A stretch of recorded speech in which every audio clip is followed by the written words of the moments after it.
যুক্তরাজ্য যুবদলের সহ-সভাপতি নির্বাচিত হওয়ায় বার্মিংহামে সংবর্ধনা দেওয়া হয়েছে যুবনেতা মোদাচ্ছির খানকে। ওসমানীনগরের সন্তান তিনি। এমদাদুল হক লাবলুর ক্যামেরায়, লোকমান হোসেন কাজী রিপোর্টে দেখুন বিস্তারিত। যুক্তরাজ্য যুবদলের পূর্ণাঙ্গ কমিটিতে বার্মিংহামের যুবদল নেতা মোদাচ্ছির খানকে সহসভাপতি নির্বাচিত করায় এক সংবর্ধনা অনুষ্ঠানের আয়োজন করা হয়। বার্মিংহামে বসবাস করা বালাগঞ্জ উসমানীনগর জাতীয়তাবাদী পরিবারের উদ্যোগে বার্মিংহামের আস্টনের স্টার ক্যাফে রেস্টুরেন্টে এই সংবর্ধনা অনুষ্ঠান অনুষ্ঠিত হয়েছে। বার্মিংহাম বিএনপির সাবেক সাধারণ সম্পাদক আফজার হোসেনের সভাপতিত্বে মাস্টার আমিনুর রহমান ও শাহিন আলমের যৌথ পরিচালনায় অনুষ্ঠিত উক্ত সংবর্ধনায় প্রধান অতিথি হিসেবে উপস্থিত ছিলেন যুক্তরাজ্য যুবদলের সাবেক সভাপতি আব্দুল খালিক।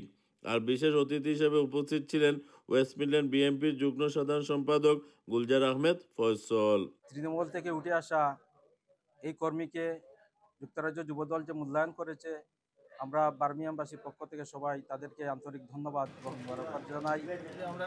আজকে এই সম্বর্ধনা অনুষ্ঠানে বিশেষ করে আমরা দোয়া করেছি। আমাদের শহীদ রাষ্ট্রপতি জিয়াউর রহমানের শাহাদত বার্ষিকী উপলক্ষে আজকে দোয়া হয়েছে। মোহাম্মদ নাজের পবিত্র কোরআন তেলাওয়াতের মাধ্যমে সংবর্ধনা অনুষ্ঠানে সৈয়দ রিয়াদ রহমানের শুভেচ্ছা বক্তব্যের মাধ্যমে শুরু হওয়া সংবর্ধনা সভায় অন্যান্যদের মধ্যে বক্তব্য রাখেন মোহাম্মদ মাসুক মিয়া, আব্দুল বাসিত, আব্দুল কাইম, তারন মিয়া, পাখি মিয়া সহ অন্যান্যরা।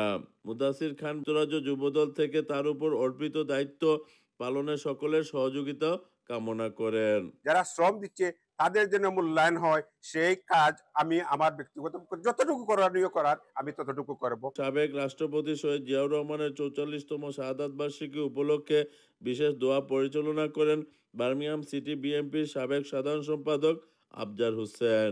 লোকমান হোসেন কাজী, আয়ন টিভি।